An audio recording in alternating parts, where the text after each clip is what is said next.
Hi friends, welcome to Yashikar. நம்மளோட hero ரீசெண்டாக ஒரு கொஸ்டின் அண்ட் ஆன்சர் செஷன் வந்திருந்தார். அதில் அவர்கிட்ட ஒரு கேள்வி கேட்டிருந்தாங்க. நிறைய பேரோட கேள்வி இதுவாக தான் இருந்துச்சு ரீசெண்டான டேஸில். என்னென்னா, நம்மளோட சன் டிவியில் ரொம்பவே சூப்பராக போயிட்டுருக்க மலர் சீரியல் ஹீரோ அக்னி உங்கள் எல்லாருக்குமே தெரியும்னு நினைக்கிறேன்.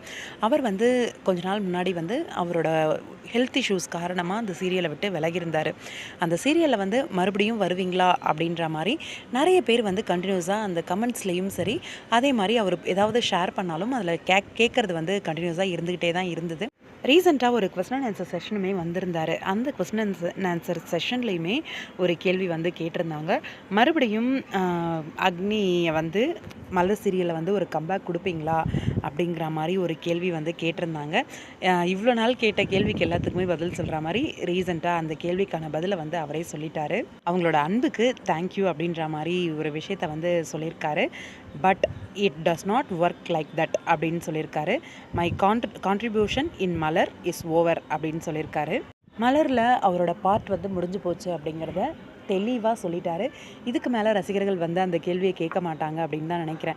எனக்கு தெரிஞ்ச வரைக்கும் புது சீரியலில் சீக்கிரமாகவே ஒரு கம்பேக் கொடுப்பாரு.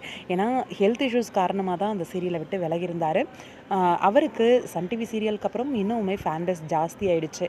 செம்பருத்தி சீரியல், அப்புறம் இப்போ மலர் சீரியல் அப்படின்னு சொல்லிட்டு கண்டிப்பாக சீக்கிரமாக ஒரு சீரியலை கம்பேக் கொடுப்பாரு அப்படின்னு சொல்லி எதிர்பார்க்கலாம். நம்மளோட மலர் சீரியல் ஹீரோ அக்னி. பார்க்கலாம். உங்களோட கருத்து என்ன? நம்ம அர்ஜுனோட இந்த பதிலை பற்றி கமெண்ட் பாக்ஸில் சொல்லுங்கள்.